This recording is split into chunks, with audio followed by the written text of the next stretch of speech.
Welcome back to Edwin Eisendrath's It's the Democracy, Stupid on WCPT 820.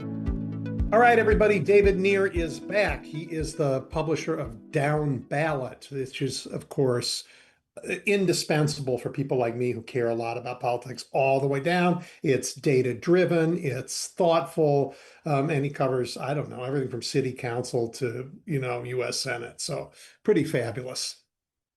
Well, Edwin, thank you so much for having me back. Really appreciate that introduction. And you can find us at the-downballot.com. Lately, you have been paying attention to my part of the country, the Great Lakes.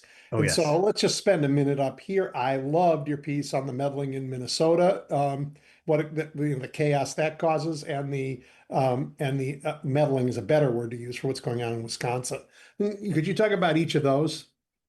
Yeah, so let's talk about what's happening in Wisconsin, because that was what just led our newsletter on Friday morning. There you have a multi-way Democratic primary in the race to succeed Tony Evers, the Democratic governor who decided not to run for a third term. And Republicans think that one of the Democratic candidates there, State Representative Francesca Hong, would be the easiest opponent for them to face in November. Republicans have rallied around Republican Congressman Tom Tiffany. He is going to win their primary in a walk. And so a group affiliated with Republicans, particularly their campaign arm, the RGA, the Republican Governors Association, is spending more than $2 million to help elevate Hong, who is a member of the Democratic Socialists of America, definitely the most outspoken progressive in the race. But here's the thing, Edwin. First off, Republicans have done this a lot this year. We have counted at least 14 occasions where they've tried to meddle in Democratic primaries, and they've rarely been successful. They've succeeded just 3 times so far.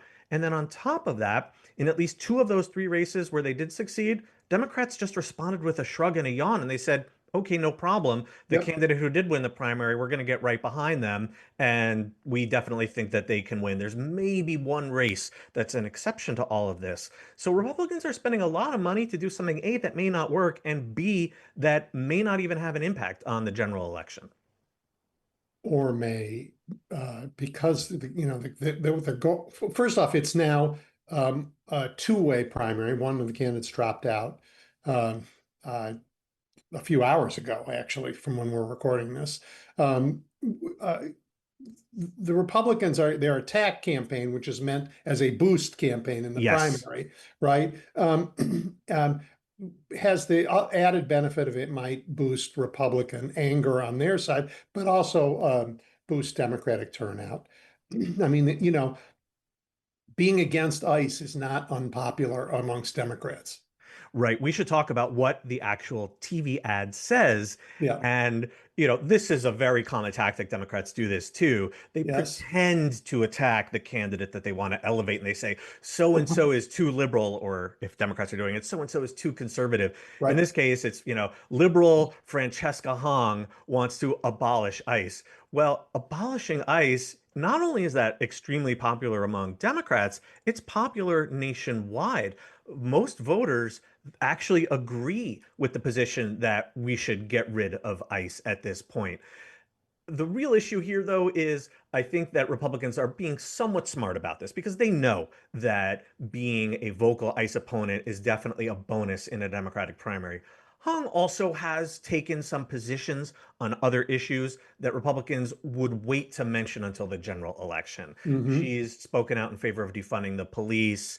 She has, I don't know exactly how to put this, maybe flirted with the notion of prison abolition. These are much less mainstream positions. And so if Hong wins the primary, I would expect Republicans to make an issue of these topics. But we're also looking at a political environment, Edwin, where Democrats have the wind at their backs, and Republicans are probably not favored to win Wisconsin, the governor's race, and to flip that seat, which of course they lost in 2018 when Scott Walker lost. So yeah, they're definitely a little bit desperate here. And the other candidate in the race, I believe, is Mandela Barnes. So there's actually three other candidates in the race. Barnes is definitely the most prominent. Right. Barnes is the former lieutenant governor. He, of course, ran for Senate in 2022 against Ron Johnson. He lost a very close race in what was largely a tough year for Democrats. He is the most prominent name, but there are a couple of other names as well. There has even been talk on Friday morning, right after the current lieutenant governor, Sarah Rodriguez, she dropped out because her campaign imploded. Apparently, it seems like her campaign manager might have stolen money from them. And a former candidate who also recently just dropped out, David Crowley, he is being talked about as possibly re-entering the race. This one is very, very much up in the air right now. So again, I've talked about this with other people about other races in the country.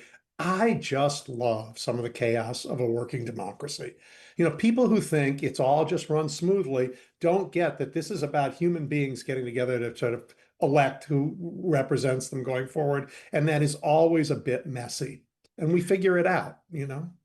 Exactly. There is such a strain of Beltway conventional wisdom that primaries are a mess, primaries are bad. The parties want to avoid primaries. And that's definitely true to a certain extent that parties want to avoid them.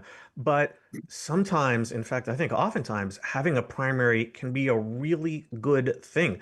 I mean, look at Maine right now. I was going to go Democrats. there.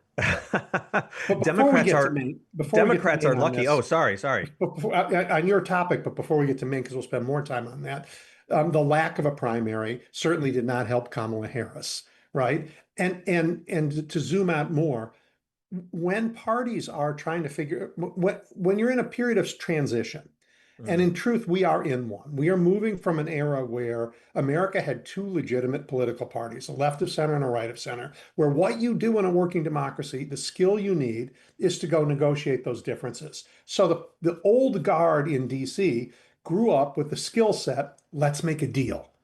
And that made them good. The Republican Party opted out of that and said, we're never going to make a deal. It doesn't matter. There's nothing you can do. And that made the Democratic skill no longer useful, right? Now they're old and they're there. So we're going through a moment where it's not left, right. We're replacing let's make a deal with let's get stuff done. And at the same time, we have a generational shift going on.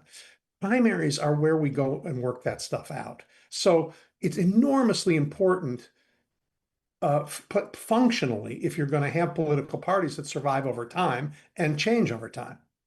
I couldn't agree more. You put that really, really succinctly. And you're right. It is not a fight among Democrats, really between left and right, though it often gets portrayed that way. The best framework that I've seen is fight versus don't fight. And, Right. the folks who are in the don't fight camp, of course, they don't identify themselves that way, but they are the deal makers. These are the folks who wanted to get to Congress so that they could engage in this sort of deal making, bring back money for their districts or states, get their pet projects Yeah. funded, maybe have one or two issues that are important to them, get those put front and center. And we're in just a totally different moment right now. We are in a war for the soul of our democracy. And yeah, you have to have these kinds of primaries because otherwise, then the Democrats would just ride these kind of old school, antiquated deal makers to their political death. Yes, and they're not, and while that was the right skill in a different era, Yep. it's the wrong skill for the one we have now, and the way we're fixing it is in primaries. Okay, let's go to Maine. Okay. I am so impressed. I really am deeply impressed um, that we had this debacle, the Plattner debacle, and first the Democrats took a values stand and said, you know what, he cannot be our candidate.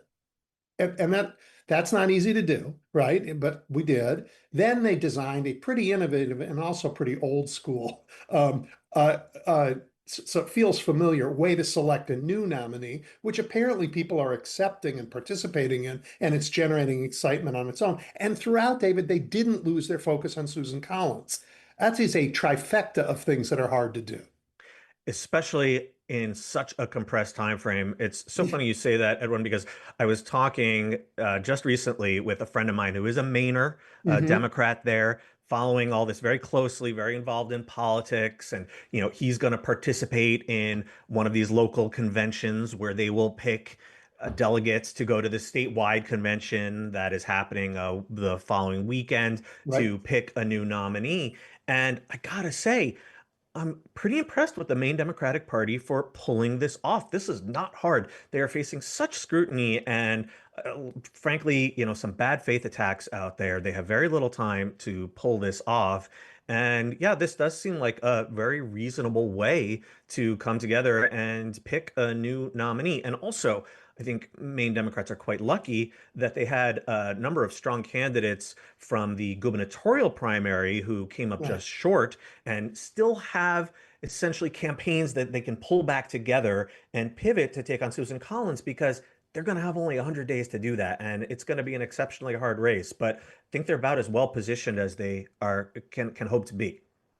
Yeah, I do too. I mean, there are some lessons we all have to learn from this Grand Plattner example. Um, our enthusiasms aren't enough. Good vetting is an important thing to do, right? Um, but on the Democratic side, as opposed to on, say, I don't know, Senate Republican nominee in Texas, there is a line at which we say, we're not going to put our party's name behind you. We stand for a few things. And if you violate those, you just can't be our standard bearer. And it's still a very big tent, but we do draw some lines. Yeah, The this only had lines drawn on the other side are whether or not you're willing to support the president. Everything else is off the table. Oh, yeah. I mean, Republicans have basically no hard limits when it comes to their candidates other than that. And we've seen this play out many, many times in recent years, where, for instance, in state legislatures, Colorado is one example where Democrats have really been ready to punish, expel members of their own who have been accused of sexual wrongdoing. And Republicans just defend these sort of guys to the mat almost always. It really is quite a difference. That said, I don't want to pat Democrats on the back too hard here because, in my view, Graham Plattner threw up a million red flags long ago. And I think that Democrats should have scrutinized him more heavily earlier on. That said, boy, are they fortunate that Jenny Rasko, who was incredibly brave, came forward with her allegations when she did, while they still had time to replace Plattner on the ballot. Yep. Because, I mean, I don't even want to think about the debacle that would have happened had this unfolded after. But there's a reason why the timing happened as it did. Yeah, and it, we live in a weird era where it's hard to know what to believe for sure. And it's hard to know when someone says, I was drunk, I was young, I'm not that man anymore, what, how to take that seriously or not. And there was a lot of those flags with Grand Plattner, right? Yep. It was the cumulative weight of those flags. And then when she came forward, finally enough for everybody to, in retrospect, said we should have paid attention on the very first one. Now, there are a handful of people, and you're one of them, who paid attention at the beginning, right? But there are a lot of people who just like, the lesson we've learned is we should pay more attention back then. And I think it's a proper lesson. And you also mentioned vetting. The folks who recruited Graham Plattner were very open about how they barely vetted him. And that's just not an acceptable approach in modern politics with a first-time candidate. Edwin, we just had a fantastic guest on the Downballots podcast this week, Scott Colomb, who's a district attorney in Oh, Mississippi, fabulous. right? And he's funny as hell, and he is running for Senate against Republican Cindy Hyde-Smith. And he was nominated for a judgeship by Joe Yep. Biden, and Cindy Hyde-Smith had blocked it. And what he said to us, though, was something really funny. He said, I am so vetted because to be considered for a federal judgeship, you Right. have to have the FBI. Everyone is just combing over you, fine tooth comb. And so I very much appreciated that. So yeah, maybe you don't need, FBI level scrutiny, but you need something more than what Graham Plattner got. I have a piece of Illinois trivia that I think you'll appreciate and Oh, that's please. related to this. way back in the 80s, I think it was the 80s, um, we didn't quite fully vet a couple candidates, and they were I of the know who you're Lyndon talking LaRouche about. party, Yep. right? And they got nominated as Democrats, and that meant that our Democratic standard bearer for governor at the time, Adlai Stevenson, had to decide to run off the party. He wouldn't run with them so that they couldn't be elected. It was a terrible disaster for Democrats. But the party said, yeah, you know what? We're changing our name. We're not running as Democrats this year because those people hijacked our party. I'm so glad you brought up that story because it's one that's always been in the back of my mind and one that I have referenced. What do you do when your party nominates a completely unacceptable candidate? And as I recall, the LaRouches managed to get their candidate for lieutenant governor nominated as the That's correct. Democrat, And they and haven't Adlai been, Stevenson III said, I can't run on a ticket with this guy. that's right. And the Republicans won. And, it was, like you said, a disaster for Democrats. But I think the worst disaster probably would have been to elevate the LaRouches and have to defend them on your ticket, put them in office, create the risk that Adlai Stevenson gets elected governor. And if he can't finish out his term, that a LaRouche becomes governor. I mean, this to me is such a strong example of what you should do when your party nominates someone completely unacceptable. And Democrats did it in Illinois, and Republicans still continue to ride Donald Trump down the drain. Well, the Democrats from Adlai up to Maine today are not willing are willing to turn their backs on people that should not be our standard bearers. And that's just not true on the other side. Yep. I mean, Yep. Ken Paxton should not be in office anywhere. Well, I mean, Republicans have paid a price for this. They, by nominating some extremely unacceptable candidates, they have lost otherwise winnable races. I mean, you've been following this for a long time. We all remember 2010 when, I am not a witch, Christine O'Donnell in Delaware won the GOP nomination for Senate and mhm. saved Democrats bacon in that race. And Paxton, he is part of the reason why James Tallarico, the Democratic nominee for Senate there, is looking so strong as he Yeah, is and taking could nothing away from Tallarico. It helps when your absolutely. opponent is a thug. Oh, no question about that. Yeah. But this is after 2022 when Republicans unexpectedly, in a lot of ways, performed much worse than they had hoped. I remember speaking with an analyst who talked about the MAGA tax that Republicans, by Excuse me. nominating some of these extremists, these really feral candidates, were paying a price in the general election, and I think we're probably going to see that again in some races in November. So talk about Minnesota. And, you have here, as you put it, election denier uh, endorses election denier. Oh man, Mike Lindell, the pillow guy. Yeah, the Minnesota GOP is beside itself. So this This is is the one of those examples. yep. This is the race to replace Tim Walz, the governor who also decided not to run for a third term. And Democrats long ago rallied behind Senator Amy Klobuchar, and she is just an institution in Minnesota Yep. politics. She was the heavy favorite the moment she stepped into the race. But Donald Trump really shot Republicans in the foot. Just the other day, he endorsed Mike Lindell, the absolute craziest election conspiracy theorist other than Donald Trump himself. And what was Hmm. amazing is that the chair of the state GOP put out a statement saying, you basically screwed us here. And now we have no hope. And it's so important, not just because of the governor's race, but because Minnesota Democrats have the chance to win back the so-called trifecta.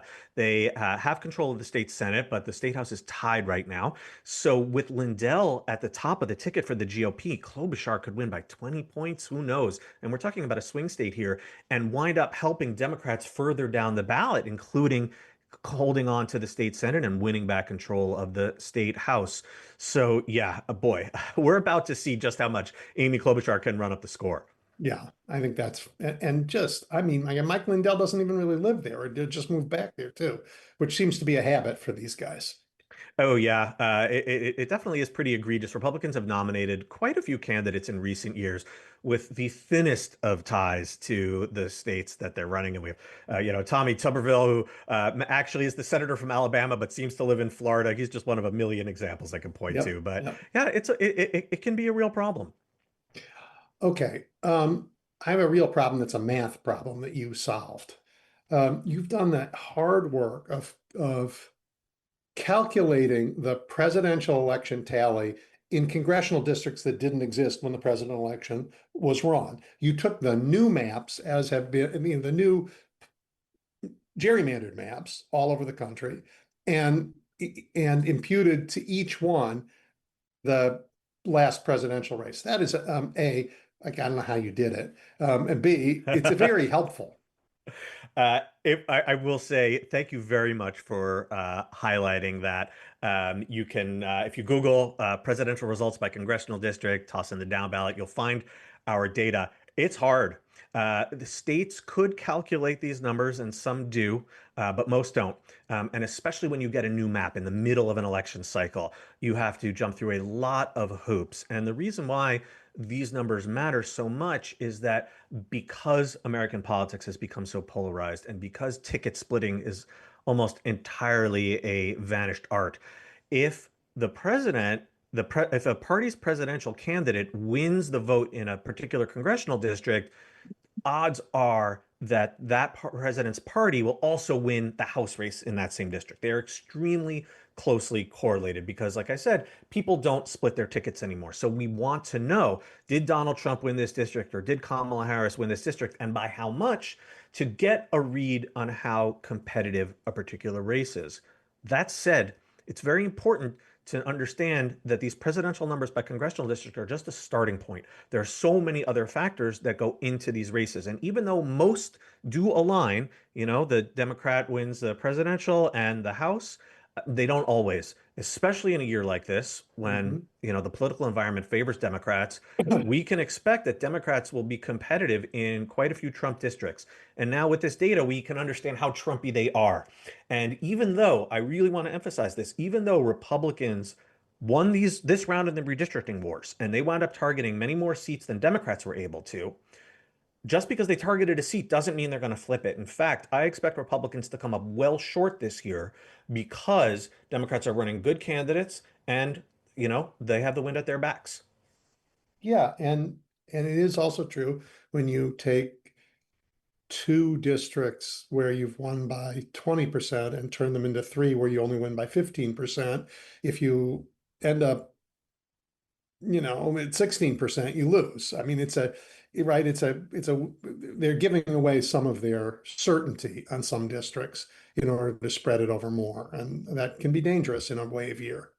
It can be. I think Republicans were pretty careful in all of the states where they did pass new gerrymanders to largely avoid weakening any of the districts that they already held. Mhm. People talk about that as a dummy mander when a gerrymander winds up backfiring on you. I don't really think that the backfire is going to happen, but I do think that they are going to be very disappointed when it comes to the seats that they were trying to target. Yeah. If it happens at all, do you think it's likely to be in Latino Texas in the South? Yeah, I think that the GOP has, in a lot of ways, been behaving as though the vote patterns we saw in 2024 were somehow permanent. And, the media really bought into this right after November 2024, that somehow there was some massive realignment in US elections because realignments are sexy. And if you're Donald Trump and you're the GOP and you're capable of pulling off a realignment, wow, you've reshaped American politics. And we know that that hasn't happened. We have Right. seen in countless elections since Donald Trump last won that voters have swung right back against the GOP, especially Latino voters. We've seen in a number of districts with large Latino populations that they have just gone zooming back against Trump. And we can all understand the reasons for this. And so, yeah, if the GOP thinks that 2024 is the new normal, when in fact it was actually just a high watermark for them, boy, they are really endangering themselves. I hope so. Just, I hope so. Hey, look, we're nearing the end of the primary season. We're not at the end. We're nearing the end. What did you see in this primary season that surprised you? That is a fantastic question. I think that these generational challenges that we have seen a few spectacular successes, but Mhm. perhaps fewer than I might have anticipated. But it's also really, really hard to beat an incumbent. And, also I want to emphasize that you can't just look at the win-loss record. And I'll take a really good example that we had recently in Colorado, the primary for Senate. Now, there was the House primary in the Denver district that got a ton of attention because Milot Kiros, this young challenger, defeated longtime incumbent Diana DeGette, the Democratic congresswoman, in the primary there. But in the Senate race, John Hickenlooper, the incumbent Democratic senator, just barely held on by about 5 or 6 points against a very underfunded challenger who really was not given time of day. Mhm. And Hickenlooper, he'll win in a walk in November, and his colleagues can look at the race and say, whatever, he was fine. An incumbent senator winning against an unheralded challenger by 6 points, that's danger zone. And so I think that you have to look at, like I said, the margins, not just the win-loss record, to Right. understand how threatened these Democratic incumbents are. And, even if some of them do survive, hanging on by the skin of your teeth means that next time, you may not hang on. If there's a next time, sure. They may retire. That's Six true years is a too. long time. Uh, but they also, I think, are getting the message, and that message is the era of let's make a deal is over. I mean, the other question that follows from this is like, what did this primary season tell you about who these parties are? Who the Democrats and who are the Republicans? I mean, there's just no question that huge numbers of Democratic voters are furious with the party because they want to see this fight. They understand it's not time to make deals anymore, and this is going to be the wave of the future. There isn't any going back from this. I think that maybe in a way, the worst part of Joe Biden's victory was that he sold his candidacy on a return to normal. And there was never going to be a return to normal. And I think way too many Democrats in power really wanted it to be and go back to the deal making, and they passed some of their big bills like the Inflation Reduction Act, et cetera. With no Uh, Republican but votes. with no, of course, You cannot make a deal. You can't have a good deal with a bad partner. And as long as the GOP is not interested in governing and more interested in, um, I'm not sure what they're interested in except staying in power. You can't make a deal. yep, yep. They're right-wing policies that you could win or lose on. If the country's a big country, we don't all agree on things, and we'll have to find those compromises. But you can't do the Republican Party's not the counterparty to have that negotiation with anymore. Exactly. And I think, look, of course, for the sake of democracy, thank God Biden defeated Trump. But it put off a reckoning that the Democratic Party needed to have, and I think in some ways We're helped pave the having it. way for Trump's return. And Yeah. now that reckoning is happening in full force, and it's going to take some time. In a political sense, it's going to be kind of bloody. But it's, as we were saying at the top of this show, Edwin, this has to happen. This is why you have primaries, and this is why they can be a very good thing. Yeah, and I guess, it started a while ago. I mean, AOC's initial win was a harbinger of the kind of fighting that we have suddenly seen. She took out a long time incumbent. Yep. That was an astonishing victory when 2018 when she beat Joe Crowley, who had been in office forever, Yeah, classic machine politician, high yeah, up in the Democratic leadership. And we are now going to see more and more like that. yeah. All right, you and I have talked before, because it particularly weighs on both of us, about the horrors of ICE and what they're doing in the country. And this week we have two more killings, maybe three if you count the guy they chased into the street and he got hit by a car. Um, in both cases, we know these were not the people they were supposedly targeting, right? So, in both cases, gee whiz, they may have had body cameras, but they didn't know how to turn them on, right? This is the so-called well-trained ICE. And in the hearings that we just had for Todd Blanche, um, I heard Republican senators say anybody who, isn't for ICE is anti-police, is anti-law and order. This is a bright dividing line. Um, I think it's going to make a difference in Maine, no matter who the Democrats finally put out there, because Susan Collins voted to give them all that extra money and they don't have any extra accountability for it. Do you think this is going to be a difference? I mean, in a handful of issues, weirdly, in this very personal, do you like Donald Trump or not? There's some issues that are rising. Um, I think this is one of them, and I want to get your take. Oh, yeah. I mean, we have seen how important it's become in Democratic primaries. And at this point, almost any Democratic candidate is running very harshly against ICE. Abolish ICE seems to be the mainstream, almost the default position among Democrats. In terms of the broader general electorate, Republicans are really going down with the sinking ship on this one because independents also are very hostile to ICE, not to the same degree that Democratic voters are, but overwhelmingly view ICE negatively.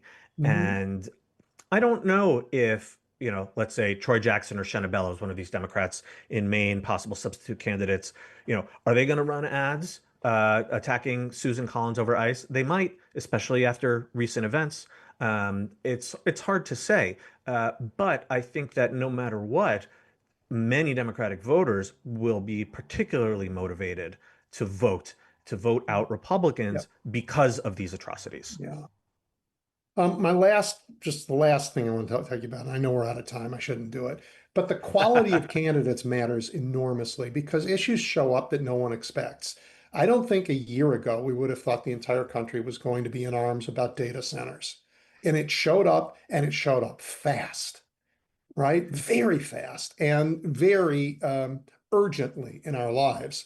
And we need candidates who are good, who really have, and good as candidates, who can look at a new problem and say, here's how we need to address this, both policy and politically. It really is remarkable just how quickly this issue became so salient. Mhm. And I'm glad you brought it up because there are elections that have direct impact on things like data centers. In particular, Down many ballot states, elections. down ballot elections. Oh, very down ballot. This is our sweet spot, Edwin. In many states, voters get the chance to elect the members of their utility regulation commissions. And they go by different names, sometimes Public Service Commission, sometimes Mhm. Corporation Commission. In Texas, very, very confusingly, it's called the Railroad Commission, though they Mhm. don't oversee railroads. And you have in a lot of these races Democratic candidates who are interested in pursuing clean energy reform, interested in cracking down on coal power plants, and also interested in proper regulation of data centers.